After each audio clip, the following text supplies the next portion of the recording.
to another one-to-one thing, one-to-one virtual water cooler. Getting my things set up here. I am gone live here. Welcome. I'm excited to be here. It's always nice to uh, have this time in my week, um, and just I'm still kind of a little bit buzzing from last week's very interesting water cooler chat.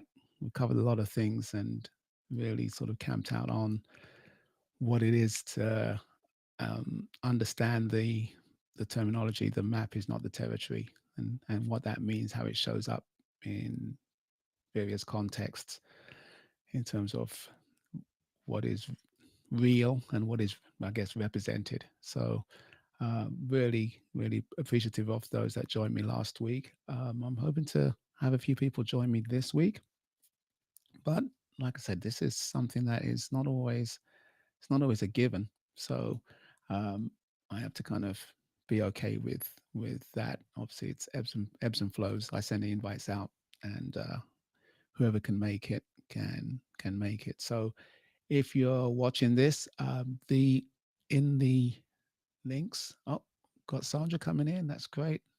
Let me get in. There are links in the YouTube, in the Facebook comments, and also in LinkedIn. Sandra, how are you? I'm trying to get out of the LinkedIn So that you don't hear so I'm yourself. not doubled up. Yeah. I'm here. Hi. That's great. Always a pleasure to see you. I have to ask, how's pickleball? Oh, it's really good. Yeah. It's really, really good. I'm going today for an actual like paid lesson because I'm going to the nationals in What? November. Yeah. Oh my goodness. The Serena Williams of pickleball. Or Well, it's in Venus. I San don't know Diego. which. It's in San Diego. Like, who could Oh, say no? If I'm going to get invited, I'm going to go. oh, Yeah. nice. Coronado. They have a they have a No, they had a big club down there. That's why I let's say, mentioned it. yeah, I played in Lone Coronado a little bit. Hills. I can't remember the name. Oh, okay. Okay. Yeah. It was a while back since I Yeah. played, but There's so many yeah. everywhere. I was over the weekend, I went and saw my two college roommates, and they live in the middle of nowhere in California, up in the Northern Valley. And as I was driving home, I took some strange back roads, and I was in these little tiny towns, 500 people, 100 people. And as I drove, I looked to my right and I saw three brand new, beautiful pickleball courts in the middle of nowhere to me. I Wow. mean, I'm sure it's not the middle of nowhere to them, obviously, but Yeah. like it's everywhere. Yeah, No, that's fantastic. That's fantastic. It's a great exercise. I mean, it is. how long you been playing? 3 years. Wow. Okay. Hmm. All right. So you're proper. Yeah. That the photo you shared was very professional. Looks like ESPN were there filming. It's so great. Someone's wife was there. And so they shared their photo album, and it was something like, I don't know, 5,700 photos. I'm like, okay, this is too many.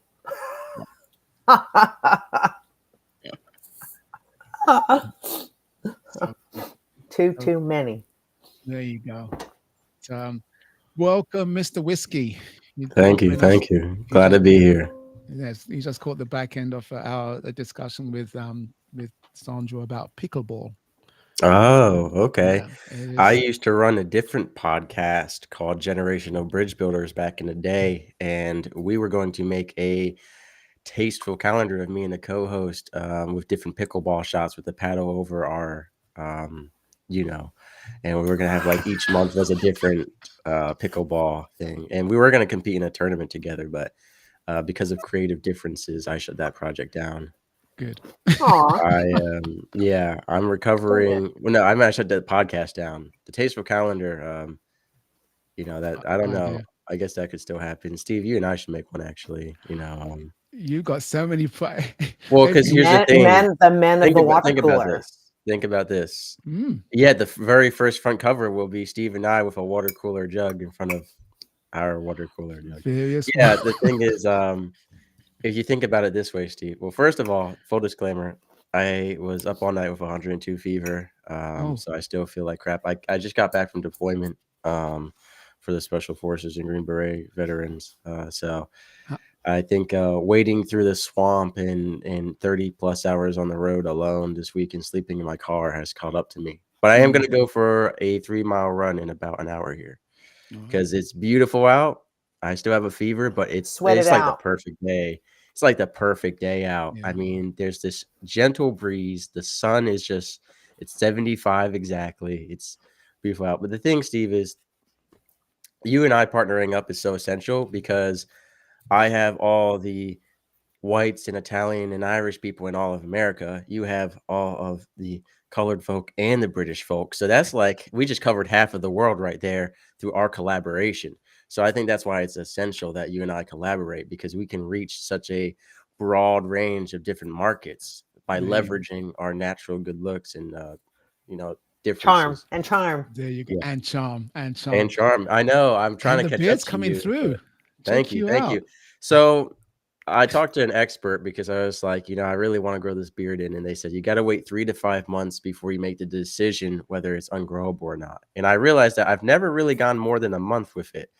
I've Mm. always ended up getting a job that they're like, you can't have one.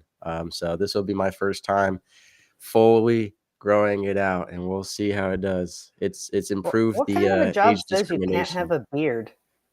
When I was working blue collar industry, we had to don respirators for sulfuric acid handling and chemical stuff. So you need that tight Not- seal. And then when you work in the food industry, they're like, well, you got to wear women's Beard mask. fishnet stocking on your face if you want to have a beard. So it's Yeah. not been a good time. Carla, can you hear us okay? I don't know if Carla can hear us. She's looking like she can't hear us. Can you hear us?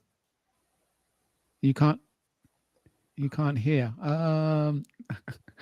Let's have a look. I'm not sure. If you speak. Oh, now we can't hear you, Mr. Whiskey. You're talking, but Oh yeah, sorry, I muted my mic. I was blowing my nose and I didn't want to blow out the microphone. thank you. All right, there we Thank go. you. Yeah, thanks for that. Yeah, one time I blew my nose at full volume in the middle of a high school classroom without giving warning, and everyone turned and looked at me, and I'll never forget that public Yeah, right. humiliation. Actually, the woman next to me said, "What the hell are y'all looking at? He's blowing his nose. Leave him alone." So Love her. that was cool. Yeah. Don't know her. Love her. There you go. Yeah. Leave him alone. That's right. So, Team humiliation. Anyway, I'm back from deployment. Steve, it went how well. was it? It was it was a very cool experience. It's a very unique experience. I learned a lot about myself. So just as in my childhood days, I am not good at team stuff unless I am the leader or have a bunch of people who don't participate and I just do everything. I'm very bad at team stuff. So here's the thing. I went into this very, very seriously. Like I was like, this is like a real life Green Beret stuff, right? Like I am, the cowboy beret. Like I was in it, and it was a charity thing, and it was the Hero Games. And I think the biggest disappointment was my own expectation of being too serious. And so like I'll give you an example. Yeah. Our team came in last place. And in the beginning there was a woman on a weight loss journey trying to like prove to herself that she could do it. But we got into a disagreement because like she was slowing us down so bad. And I was like, just give me your weighted gear. You don't need to carry it. There's 12 people. I'll carry it. You're slowing us down. And she's like, no, I got to prove this to myself. And then later on, I was like, I'm not asking. Like, you're compromising the mission. Like, I was mad. I thought this was like a real mission. Once I finally accepted that, whatever, this is just like a charity thing, and I calmed down, I was able to have a much better time. But I'm a competitive person. It was a competition. There were 6 different teams, and our team didn't care about competition. They just cared about doing it. And that's not something that was cool with me. So I did have I was going to leave in the beginning. I was so mad and frustrated with these people on my team that I was gonna leave. Like I came there to be the elite beret. But I was able to have fun once I Good. let go, and I said it's a charity Let thing. it Just enjoy the go. events and Let it go. get familiar with the team. Mm, But it was a good stepping stone. I'm yeah. definitely going to compete in years future and take some of the special simulations that they did and put it into my training. But I'm going to start doing like the Savage races and mud runs, where like they have one coming up here September 20th. It's like $150 to participate. So right now I'm like, I don't know about that, but it's really cool. It's like you're running 5 miles, but every like few feet there's a different obstacle. Lifting weights, throwing weighted balls, using hooks to climb monkey bars, kind of like American Ninja Warrior course, not a sponsor. So I definitely want to get into that, running marathons and Ironmans. And I had an episode come out yesterday morning, Marathon Mentality, something that you and I had talked about a lot. And I had a 17 times marathon champion and Ironman competitor who was an addict. He was an alcoholic for 31 years. Wow. The While funniest he part was to me running, was while he was doing that. so he Yeah. ran some of those marathons while completely, intoxicated. And I thought to myself, next time I get past a marathon, I'm gonna have to stop and say, am I being beaten by a functioning alcoholic right now? Like that's sad. Like no I shame watched in a that. woman If he's online faster post than a you, video. Yeah. She was jogging, and then this mom with her kid on her shoulders just like blazed past her, and she's like, my sister's a power lifter, and she was upset because some 40-year-old CrossFit mom just showed up and like did double everyone's weights in the competition, and she was like so upset. My sister trained really hard for that, but it just happens. But well, and that's why I used to tell my kids when they were little and they were in sports and everything, it was and trying to do well in school, that there will always be somebody smarter, somebody stronger, somebody faster than you. The Steve There will Wrights of just the world. always be that. And so a your 9-year-old competition is you. girl beat me in a 5K once. 9 years Right. old. She ran like Of a course. 15-minute 5K. Right. I don't know how. And it's hard. That's It's cooking. hard. You have We're people like so- Justin, they walk every day on their treadmill. They train every day. They use weighted hula hoops, ankle weights, weighted vests, weighted strollers. That's you. That's you with the hula hoop. I know. You know what? You haven't been on your treadmill in a while, Justin. I haven't seen you on it in about 5 months. there we go. Yeah. And maybe it's been a just a minute. miss. Maybe we haven't aligned, like a solar eclipse. We've been misaligned, but I'm trying to catch you on that treadmill again. I got to hold you accountable. There's a story. He's got a book to write. You got a treadmill to walk on. There's a story We're I'll here share for with you one of these days. Yeah. Carl, I just want to check. I just do a technical check. Carla, can you hear us? Yes, I can hear you this time. Right, fantastic. You switch devices, huh? I went in through another way. There we I'm in my hotel room. There you go. Oh, where are you? I'm down in Tampa. I'm hanging out with Forbes Raleigh this week. We're doing a speaker summit. Love. That's it. Awesome. That's very cool. Oh, and we got Prince Will back. We got Prince Will back. Prince Will he show up? And yes, he did. There you go. Yeah, hi. How you guys doing? We're good. We Good. got your side camera on, but that's all good. We're doing all right. I've got 102-degree fever, but you know what? I'm gonna go run. Man. I'm gonna go run like 3 miles, and I'll be fine. There you go. I'm In probably 15 gonna make a minutes? video about it. I'm probably gonna squat down in the middle of the running track and be like, "So most people, when they're sick, they don't go out for a run." No excuses. No excuses. No, honestly, like, yeah, no, it's been awesome. I wanna. There's a couple of themes that come up in these stories that have been really interesting. One, the marathon mentality. That's definitely something that I want to lean into. The other one is that the whole thing about our expectations in terms of performance. Mr. Whiskey went to a very worthwhile cause. When you were talking about training for this thing, and the backstory of the charity event, raising funds and awareness for families of fallen veteran special forces. Yeah, so for those who aren't familiar, the event I went to, we raised money for PFC Eric Harrio. He was 19 years old when he was shot out of a attack helicopter in Afghanistan, and his parents were there. I actually competed alongside his father, who was 64 years old. He was, and I don't say this as insult, he was not in special forces shape, right? But he started training, jogging for this event to honor his son, and he did every event with a smile. He competed in everything with us.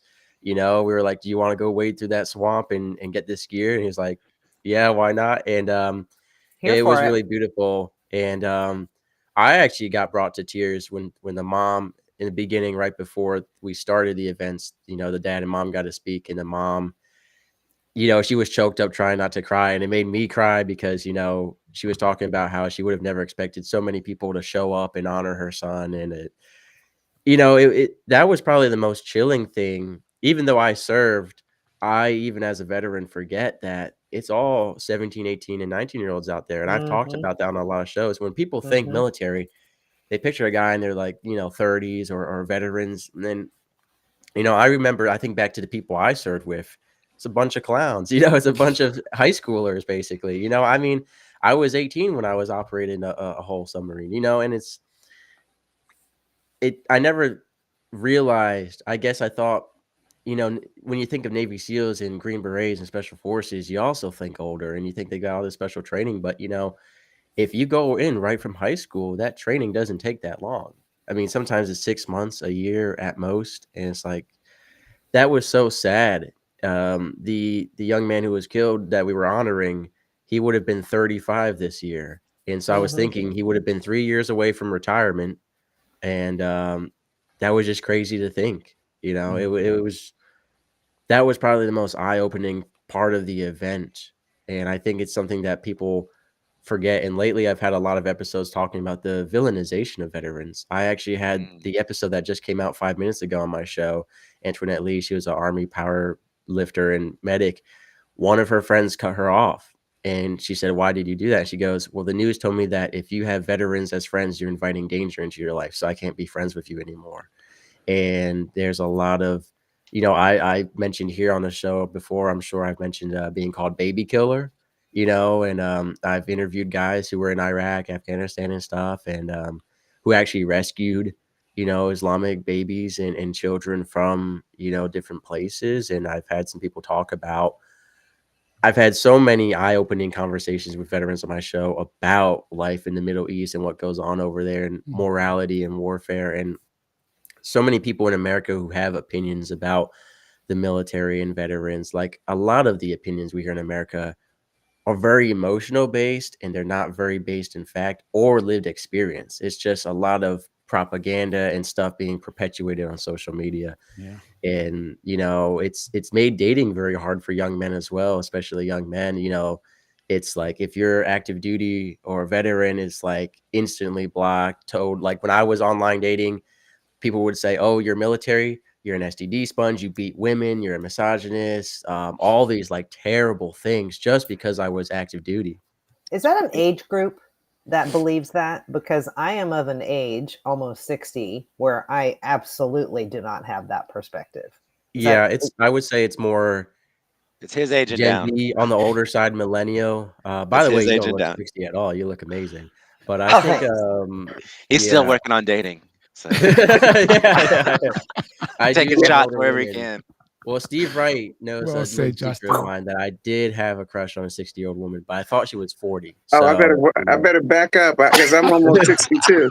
I'm almost 60, Mr. Whiskey, and I'm single. But you also don't see. I have a thing for women who are 60 but look 40. I don't know how it keeps happening. I don't know. Like the women nowadays who are in the 60 range, like they're doing something good with their skin and all. Like, yeah, I've been tricked a lot of times. I've been catfished quite a few times.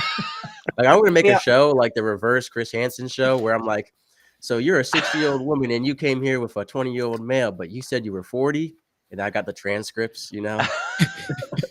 Mostly because we don't give a fuck anymore. Right, we don't. We don't on LinkedIn. No, we care, but we don't care what anybody thinks. Yeah, We- I was we gonna do a don't. comedy skit once about cougars because I was on a cruise ship and I was You called us cougars. no, not y'all, but I'm just Oh, saying oh, in okay. general.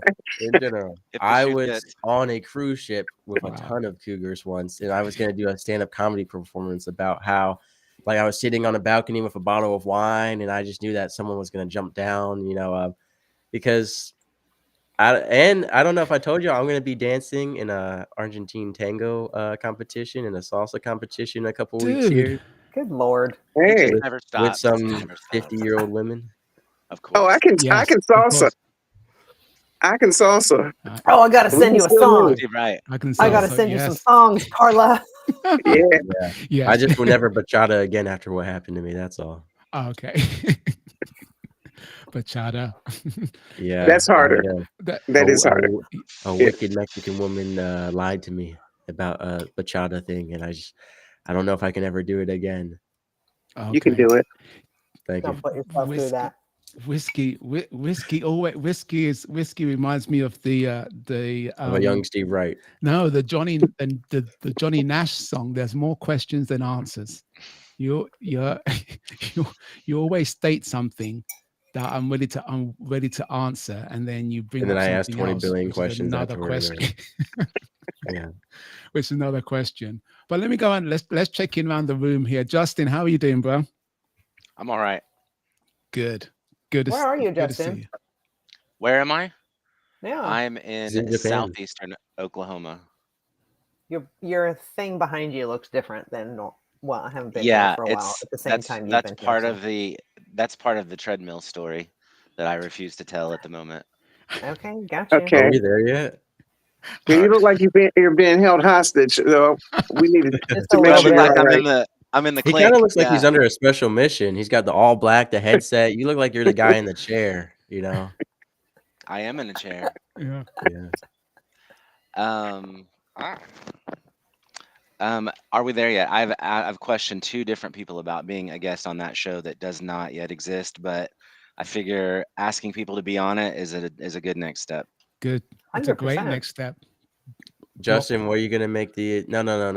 As a podcast producer, the most important part is making the logo. That's the fun part. I have 50 different pictures of me with a nuclear explosion from when I was back in editing. From logo creation, yeah. Yes, you can make a lot of different logos, and if you go on my website on the homepage, it has the timeline of my different logos. I'm on my Yeah. 4th rendition, from very like hogwash to professional and clean.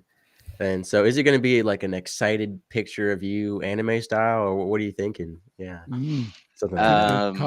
A cartoon. Old I'm not school Is it going to tattoo be a style. tasteful? It could be a tasteful image of you with a pickleball paddle. I've never touched a pickleball paddle. Okay. I had to tie it back to the beginning of the conversation There before you you I were wasn't There here. here you for that. go. We were I wasn't here pickleball. for that. Let me check in with Princewell. Our man in Nigeria. How you doing, bro? Yeah, I'm doing great. Having a blessed week on my end. Yeah. I'm watching. Say that again. That last part. Your microphone is, I don't know if it's in your headset or on your laptop. I said I'm doing great. Oh, okay, I'm having a blessed week over here. How are you doing over there? good. It's Where are been you in Nigeria? Sorry, Princewell. come again. Where are you in Nigeria? Okay, I'm in Port Harcourt. Oh yeah. She See? lights up because you know the No, place. what I love about it is I was trying to understand what that was. What you said where you are, and then I got to tell other people what the words actually are, because for people not there, it's Port Harcourt. But when you listen to the way he says it, Port Harcourt. I had to decipher it. Yeah, that's a nice place. Yes, I have Kelvin Sampson. I don't think it's been on the drop in before, but he's my podcast show guest.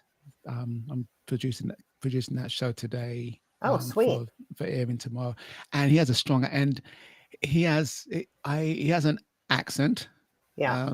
And and it's interesting to determine how strong or accessible it is, auditorily versus YouTube video. And I know I've got to talk to Whiskey about getting my content ready for logoed and thumbnailed, ready for YouTube. Steve's never invited me to be on the One to One Thing podcast, and now he wants me to help it.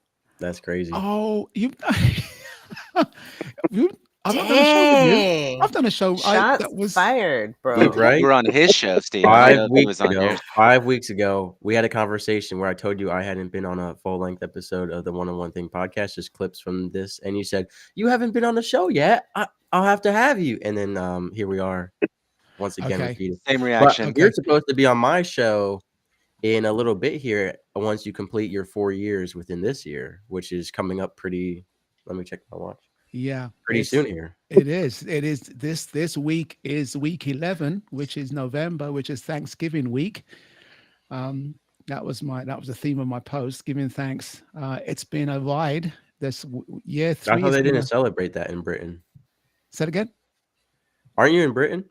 Yes. Yeah, we don't celebrate Thanksgiving here. Okay. Not officially. We've talked about this. Carla and I, we were on the Thanksgiving episode. Was it last year? Like must have been 24. Yeah.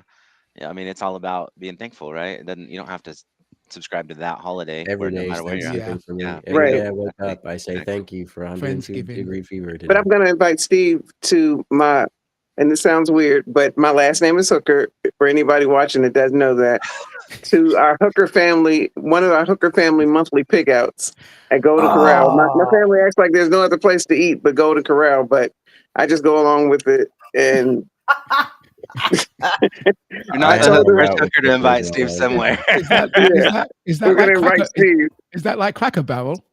No. That's kind a sensitive of, topic right now. That is a sensitive topic, Steve. Like Golden Corral buffet. is pretty good. It's a buffet. Yeah, it's just a buffet, but it's not like a Chinese buffet. They don't have Asian cuisine. They just have like white people food. American. No. They do have some teriyaki chicken and some fried rice. It depends on which one you go to. I was gonna say it was only like $13 for the whole buffet, but they changed. Oh, now it's through the roof. Yeah. If you see I think it's like $20 and you're good.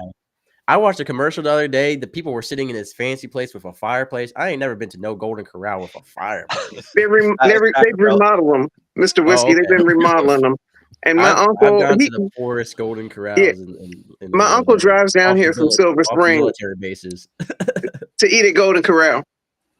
Wow. Hey, when you know Once what a you month. want and you know Sandra, what you when's the like. last time you were in a Golden Corral? 2000. Well, there aren't any where I live in San Jose. Okay.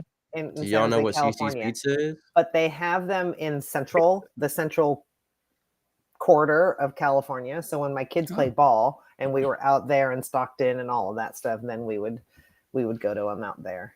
Yeah. See, we can't complain because my uncle treats everybody. Oh, yeah. I'm there. Every time. I'm there. I'm there. I'm never on time. I go to Golden Corral for free, for sure. But you're inviting Steve, right? So yeah, he's gonna I told them about Steve. I did. They said, tell him to come on. They will feed you. My family will feed you on both sides. They don't care who you are. If you come with me, they will feed you. At Golden Corral, they got green beans, they've got bread rolls. There's plenty of vegan options. Yeah, no, the yeast rolls are good and the honey butter. But they're gonna be sucked. The honey butter. Yeah. Who's vegan? Steve, are you vegan? Steve's vegan. Yeah. Oh, sorry, Steve. He is. He sucks the filling out of donuts and replaces it with vegan yogurt. That's Steve, Golden Corral might not be for you. I took vegan Steve to Cracker Barrel and we made it work. So okay. Well, there's a salad bar. There's a salad bar. Steve, you hang out with everyone but me, because I'm going to make you go for a run if we hang out. Because Steve, for those who don't know, Steve, Justin, and I are supposed to meet up and run shirtless outside, and we're going to be like, are we there yet? So many people want to focus on the finish line instead of just running. I'm waiting for that day. I'm ready for that day. I'd love to see us all jump rope in slow-mo. You know what? Okay. What's You're shirt on? shirtless. There are Shirt on. some of us who may ripple and jiggle if that happens, and Hey, for their sake, yeah. rippling and jiggling is all good. It's all That's good. right. You got to keep it real. The I map, sent the map is Justin. not the Do you remember territory. that video I sent you? Yeah, was it DJ Khaled It and was I don't DJ remember. Khaled and Ashton Hall running together. Yeah. That was you and me. Yeah. Yeah. Now going back to team stuff. So I talked in the beginning. The reason I quit basketball, I used to play basketball, is I hate team stuff. Like when I do cross country, if I run poorly or I run well, it's on me and me alone. If I lose a basketball game because someone didn't carry their weight or I messed it up for the whole team, like I hate team stuff. And I know that's terrible to say, but it's like I like being the only person held accountable for good or for bad. When I run bad, hey, I could have trained harder, I could have ran faster, but I can't say, Steve Wright calls me to run slower. But if we were playing basketball and Steve goes in for the alley-oop dunk and he slips and he falls, that's on him. And now he comes cost down. me the winning shot at the basketball game. I was going to ask a girl to prom. Now I can't because my whole team just lost because of Steve, so that's why I quit basketball and went to like individual stuff, because I just, and unpopular opinion. I like to be the only person held accountable, It's good or not bad. it's not unpopular. It's good to know what you want and where you thrive. And if that's Right. not your jam, then that's not your jam, and that's Thank good. you, son. Thank you, Sandra. Yeah.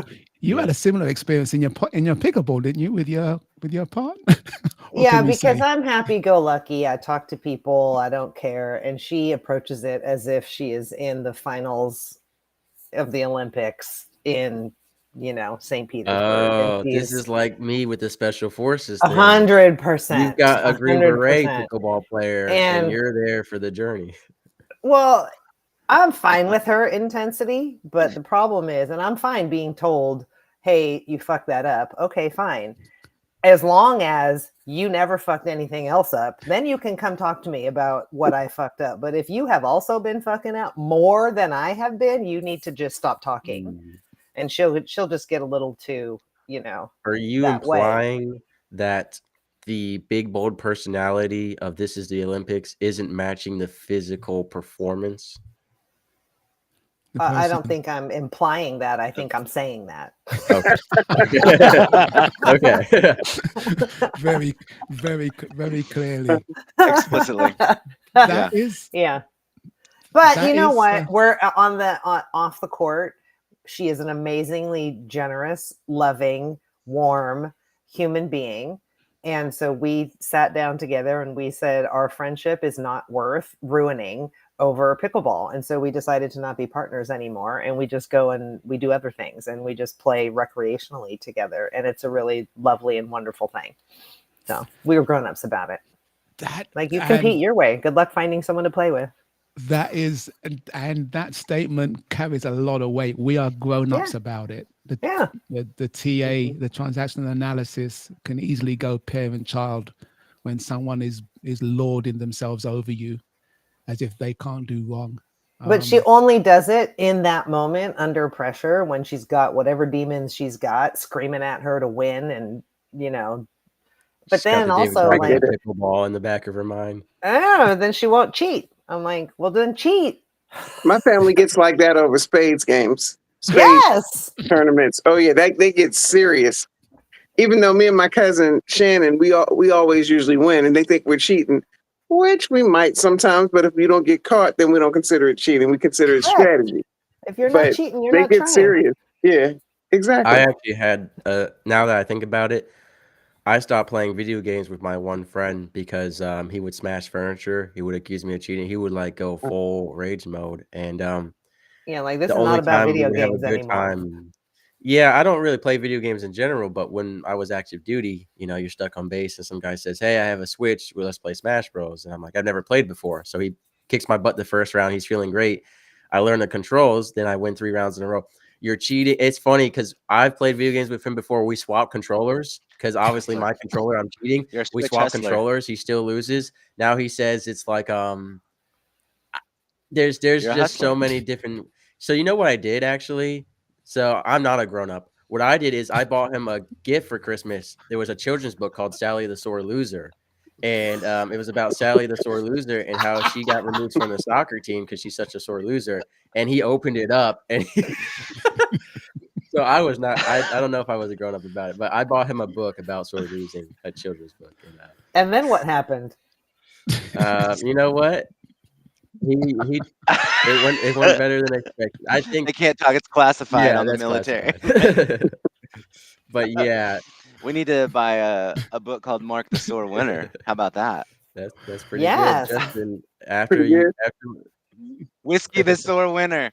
Whiskey the Sore Winner. Yeah. Well, we've got a book called Insights from the Water Cooler, co-written by Steve Wright and Mr. Whiskey, featuring 100 other everybody, contributing authors. I'm excited for that project.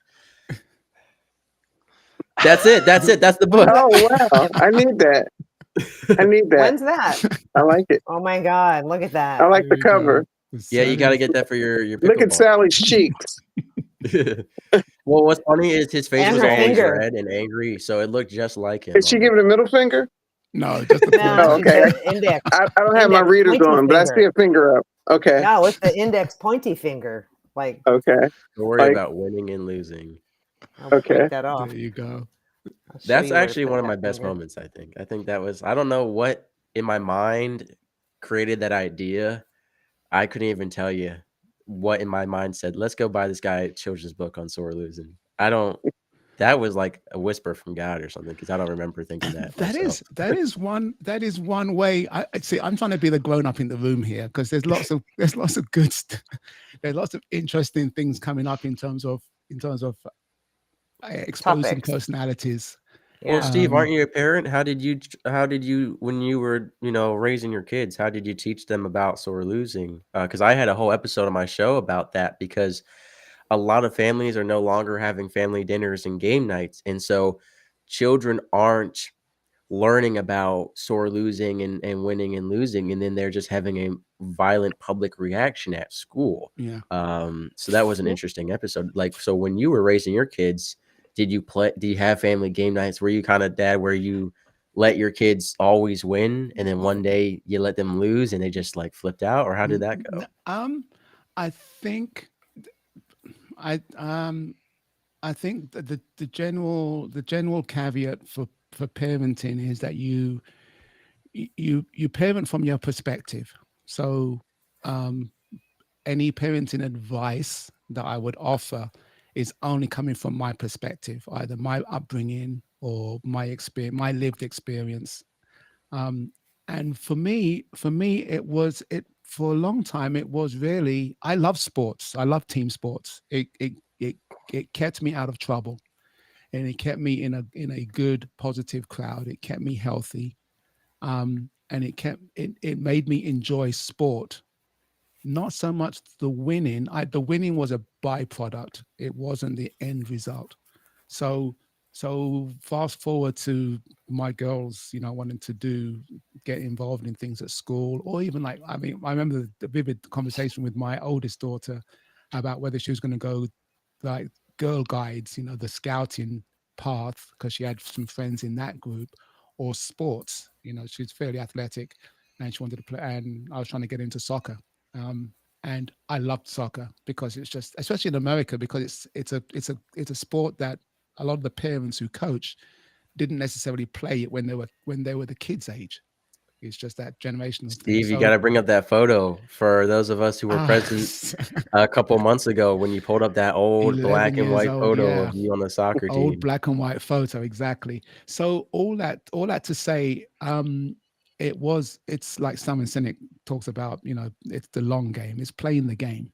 It's playing so that you can play again, not playing so that you win. Because that's not sustainable. If you always win, you'll run out of competitors, for one. And then you have the trauma of losing. You have this thing that you're not so much about the game as much as about the outcome. So that was a big thing for me, raising the kids. Is I coached them as well, so it was a great way for me to kind of be in that network and in that sort of group with the girls as well. So I coached both of them at different times. They're both different ages, but So are you in playing the support game of is key. participation prizes, or are you against participation prizes? I am generally against participation prizes because I think it undermines the big word here or small word. It undermines the atelic value of playing the sport. Playing the sport for sport's sake. If you show up for practice, if you wear the kit, if you play in tournaments and play the game, that is its own. That's your participation medal. Having a distinction between whether you made it to the semifinals or the quarterfinals or won the trophy are just attributes of, it could just be down to timing, it could be down to the team that you're on the field, it could be down to lots of factors, and you shouldn't offset that by giving them an award. The game is I should have, agree. you diminish the value of playing, I think, with the agree. participation. Yeah. There was Yeah. a couple Big statement there. games where the team got the team to the point where they're down 3 runs and you've got a batter and there's 2 outs and he's facing a full count and he's got bases loaded and he whiffs it, right? And so everyone gets mad at him that he did not win the game or he lost the game. And it's like, well, no, it was 8,542 other things that led to this. And, that poor kid, like, so much pressure on that poor kid. And same thing, if he had hit it out of the park, got the grand slam 1 by 1, he would have been this fabulous, awesome person. hero. Which is like, no, not really. Like, yes, and but they would treat him that way. They 100% absolutely would treat him that way.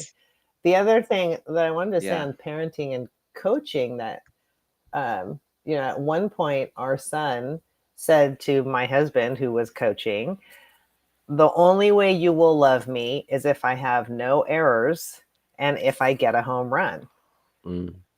And that was, completely unintentional, right, on my husband's part, but he's so into the winning and he loved the team experience growing up because he was the guy who hit the home run and he was the hero over and over and over, and he loved team sports and all this stuff. Our son loved the team sports, but he loved it for the atelic value, if I'm using that properly. Yep. Our daughter was like me. I hated soccer because I didn't like being touched. I didn't like being smashed into. I didn't like that part of it. And she didn't like it either, but she stuck in there for, however many years, 14 years, and got a D1 scholarship.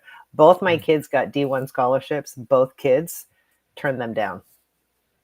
Wow. So it says a lot about, when you talk about the parenting aspect of it, Mr. Whiskey, it's like tricky stuff going on in there. Lots of folds. Well, it's fascinating that you said both kids turned it down and they both had they were different in the way they approached it, right? That's fascinating. So for our son, he participated on the high school team that went the furthest the high school team ever went. And they were huge. They were like 10 in the nation. They won all the stuff in the state and all of that. Wow. And he was like, I'm never going to be able to replicate this experience, number one. Number two, I want to go do something else. Like, this is all I've been doing for so many years. And I want to go do other things and fuck off and have fun. And, But that means he didn't love it, right? Because there are people that have that same experience or a very similar experience and they go on to become professionals because they absolutely love it. Like passion. Yeah. So good for him. Good for him for being able to turn it down. for both of them. For all the right reasons. For me, I know in terms of like parenting, so I have a difficult relationship with my father, and but for those who know me, he struggles with alcoholism and drug addiction, and I actually, during my special forces training, things almost got physical between him and I. And for anyone who's never had to get into a physical confrontation with an addicted parent, it's a very difficult thing to be in. But point being, growing up, anything he tried to like have me do sports wise, I just wasn't into, because of like that parental relationship. And, I wasn't at a mindset where I could disassociate the activity from the parent. It was kind of like Sure. dad's trying to make me do this thing. So like when I was in kindergarten, first grade, he made me do wrestling. And I was like, I don't want to do this. I'd love to do wrestling now. I wish I had done it growing up. Like I'm very into all that combat stuff. And like he Yeah. wanted to teach me nunchucks and shooting guns. And I never want hunting, fishing. I never wanted to do any of that stuff. Now Because that's it was stuff that him. sometimes I'll go out and do on my own and appreciate. You didn't want to do it because it was him offering or making. I think to a degree. Yeah, I think also as a kid, also I grew up in the day and age where there was a lot of, video games and other things grabbing for my attention compared to some of the other people on the call here. But a part of it too was like with the parenting, I think that has a huge impact too, kind of like you're saying with your child saying, "Oh, you're not going to love me unless my athletic abilities start at a certain level." And then, I could imagine if I was that kid, I start to hate that sport, because Exactly. it's like that thing, and yeah, so it's like, that's something I was talking about on my show the other day. I had a bodybuilding champion on my show, and I was like, how are you introducing this to your children so that they don't feel like you're forcing it on them, but you're developing a passion for it through Mhm. they see how passionate you are. Like I Mhm. don't expect my children to want to be like marathon runners like me, but I hope to have it where they see like, wow, Mr. Whiskey loves running and it's so beneficial to him. And I I want to have them approach me where they're like, hey dad, can I go for a run with you sometime? Like, because I think that when they take that initiative, Mhm. then it's much easier to develop that passion. But I do plan on being that dad at the park with the stroller with my dog and the twins, and I'm jogging. Everyone already knows that. I Twins. already jog with a stroller now. Twins. Which, by the way, I broke my toe like 2 days before the Special Forces deployment. I was running, and this is crazy. This is insane. My left shoelace loop came up, and my right foot went through it, and I fell forward, and I jammed my toe like this. The whole thing was purple, and I can't move it still. And obviously, I didn't tell them because they were like, declare any medical, but it was fine. I could still use my foot. But man, what are the chances? That happened once before to me. My shoelace came up, and my foot went through it, and I fell forward. Wow. It's just a Yeah. broken toe. Whatever. Big Nothing they can loop. do for it anyway. Big loops. Tape it What up. you just- Tape it up, Mr. Whiskey. Or the Everyone was baby telling me bells. put ice, tape it up, and I said I'm gonna heal it the military way. I just ignored it and pretended I didn't have it, and it healed on its own. As they I've do. done a lot of anti-big pharmaceutical stuff on my show, and one of the things we say is the body heals on its own. It is designed to heal and regenerate, but some people forget that sometimes, and then they Yeah. inject opioids into their intestines, and that's crazy. It's not crazy when you're like me and you need them. Yeah, that's Yeah. fair. There's a What time and a is place. that? Yeah. That's a different story. What are Opioids. opioids? What is that in your Morphine. intestines? Why would you do So that? for some people, if they have pancreatitis or their pancreas doesn't work, they inject opioids into their intestines, and but obviously that has a much faster and stronger reaction because it's going directly into your intestines compared What to does it do? most people use it for pain relief, if I'm not mistaken. But it can become addictive. Actually, there's certain medications you can take to block opioid receptors in your body so that your body doesn't release the beneficial chemicals when you take opioids to help Yeah. get unaddicted from them. But Yeah. you're familiar with the whole opioid crisis, right? Well, of There's a course. whole crisis. Absolutely. Okay. But I just didn't know about this particular use case. Yeah. Yeah, Application. it's so like some people don't ever do this, but some people, younger folks will soak a tampon in alcohol and then plug it up their bum to get like blackout drunk instantly because it goes into the intestine and gets absorbed into the bloodstream faster. Seriously. So yes, or some women will put it up their womanly People areas. do all kinds of things. I used to be a paramedic and work in the emergency room, and I've seen lots of Carla, I can want to talk imagine. to you. stuff. I'm coming to Tampa. Crazy stuff. And I'm They on my do way to crazy Oklahoma. stuff. And about the opioids, I tell people, yeah, we had this opioid crisis, but I have been on opioids since probably high school. I'm not addicted. I think, and people can argue with me all day long, but a lot of sickle cell warriors and thalassemia thrivers that I know that we 100%. need those opioids. Yes. I'd use mine in moderation. I'm not addicted. Most of the people that I know with these two rare blood diseases like me are not addicted to drugs. I think it's a choice too. Just like people who drink alcohol, just because you drink a couple glasses of wine doesn't make you an alcoholic. It's a choice, I think. When people find out how many opioids I have in my arsenal at home, they're like, "Oh, well, be careful with that." I don't need to be careful with it because I know I'm not going to get addicted to them. I take them for what I need. You have them for a purpose. Yes, right. It's the and that's interesting because it shows how much purpose and mindset drives addictive behavior. Absolutely. You know, absolutely, because it's a choice. That is key. I just pulled. I won't share my screen, but I just pulled up. We talked about parenting and kids. This is one of my favorite poems, Khalil Gibran, on children. Khalil Gibran. Yeah, it's from the book. It's from his book, The Prophet, and a part of it is basically the prophet is being met by people in the community, and they ask him questions. So a woman held a babe to her bosom and said to the prophet, "Speak to us of children." And he said, "Your children are not your children. They are sons and daughters of life's longing for itself. They come through you, but are not from you. And although they are with you, yet they belong not to you. You may give them your love, but not your thoughts, for they have their own thoughts. You may house their bodies, but not their souls, for their souls dwell in the house of tomorrow, which you cannot visit, even in your dreams. You may strive to be like them, but seek not to make them like you. For life goes forward and nor tarries with yesterday. Sorry, life goes not backward, nor tarries with yesterday.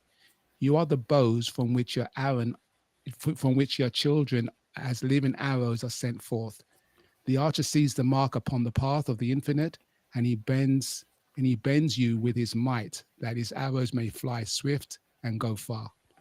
Let your bending in the archer's hand be for gladness, for even as he loves the arrows that flies, he also loves the bow that is stable.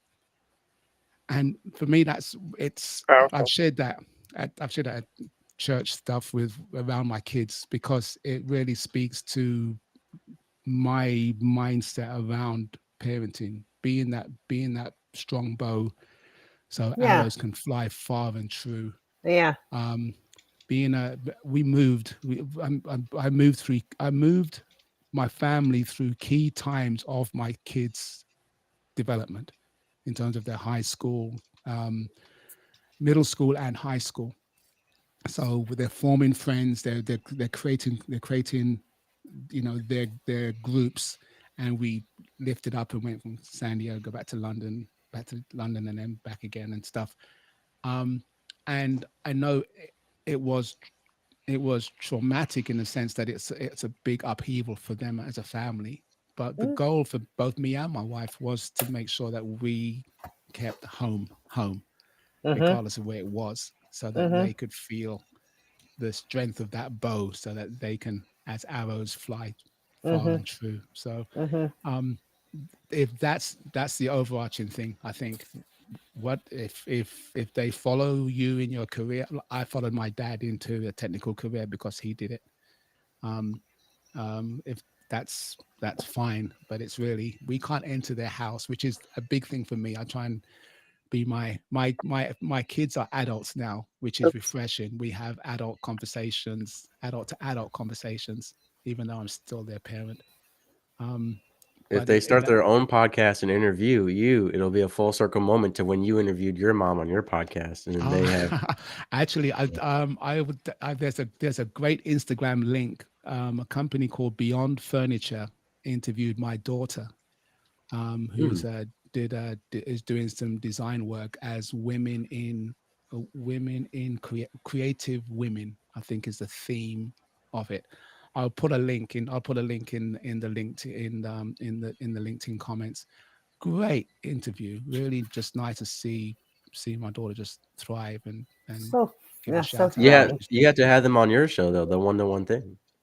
Yes, and my youngest one I've talked to her about it a couple of times. It's not quite come to fruition yet, but I'm hoping that we can get a show in, and maybe even my oldest daughter as well. So,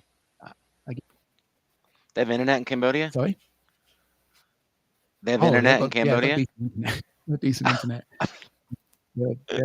They're wired up Just teasing. over there, and it's cheaper. Yeah. And it's probably better and faster. It's, yeah. Public transport. Yeah. Trains have decent internet. We have the worst internet on our trains in the UK. I don't know why I bother connecting. Yeah, don't You know, read that a was book. one thing in That's true. Japan. Yeah. In Japan, obviously they have much superior train technology than America. It's like they've got TVs in it and everything. It's pretty awesome. But Justin, do you own a couple of acres of land in Oklahoma there? That's yeah. I mean, the short answer is yes. So you, me, and Steve could do a mock special forces mission on your property if you have enough trees and mountains and absolutely. Can there be paintball? Oh, absolutely. You know, I've never done that. A lot of military guys get into that. But BYOP, BYOG. Yes. Bring your own gun. Yeah. Or bring your own girl. Gas. Yeah. Bring your own gas. Both. All All of of the the He's gonna above. bring his cougars. He's gonna bring his cougars. I'm thinking he's gonna have these twins. I don't know how he's gonna have twins with a cougar. That's a whole other. Well, I mean, some cougars haven't menopaused yet, so. Well, look at Janet. There's others who had babies kind of late. God bless them. I looked at Who, Carla? Who? Janet Jackson. Look at Janet Jackson and who else? J-Lo and some other people who have had babies late. I'm not. Yeah. My daughter's 30. I'm 57. That's it. She's never going to have a sibling unless I go to Toys R Us and buy her one. And Toys R Us is closed, so she's out of luck. Yeah. Well, what I'll say or is dog. because I work in women's pregnancy support and I'm doing more work in that field, a lot of my social media content is starting to, reflect that. And I actually came across a woman who had 9 babies at once. And I thought it was funny because like she was so happy. They all had like matching haircuts and stuff. And the father's face, God bless her. in the father's face, it was like he did. He wasn't happy. He did not want to be in that photo at all. But yeah. So to Justin's point, cougars can still have children. Plenty. I feel like he's calling us a cougar still. No. I'm not having kids with anyone here, to my knowledge. There'd have to be some serious conditions met in order. I would have to have a nanny and some more, and I'm just not for it. And I'd still be that kid's mom. So, no thanks. No, so people don't realize I'm a household husband, warrior, and a worker. So I do cooking, I do cleaning, I do strollering. Like I do pretty much everything. You just come on this show to advertise all you. No, I'm not advertising. I'm not here to advertise. I mean, I feel like I had to defend myself. I had to defend myself here. Where do you live? I think a relationship is a one-team sport where I'll get along with others. You're in Georgia. Oh, he's too close to me because I'm in North Carolina when I leave Tampa. Oh, You're gonna pass through. Skirt, come on, make a pit skirt. Yeah, make a pit stop. We could do a live in-person episode. No, Mr. Whiskey, California. I'm good. I gotta go, y'all. All right, yeah. Carla, good seeing you. I would love to talk to you, like just one-on-one, separate, just have a conversation, just for hit fun. me up. Okay, hit me up. That's today. Hit me up today this afternoon.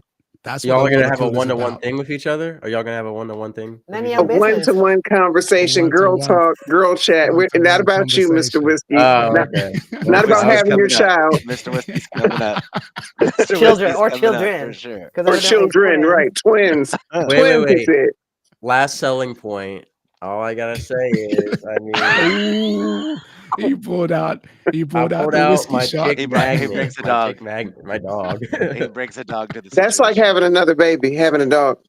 I push her around in a stroller. You don't even know, with a weighted vest on, nonetheless. Oh my goodness! I am going to be on a cooking show soon, so I can cook. I'll be making Reactor 2E. He pitches well, though. You pitch well.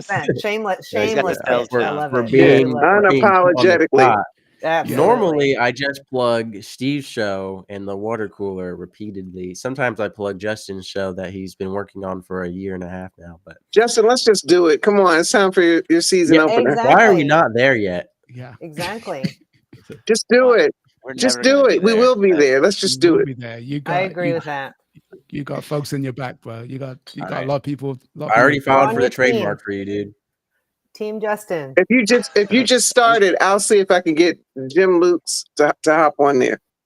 Justin, He's there's a probably podcasting listening. book See, called Dad? Start Ugly, and it's about you Yeah. just got to start your podcast. Trust me, as someone who's recorded over Oh, 300 I'm starting episodes ugly. now, Don't worry my about first that. episodes were on an aircraft carrier with loud noises in the background. I had a cheap, dinky microphone, and I was recently recognized as the #1 podcast on suicide prevention and awareness on Good Pods.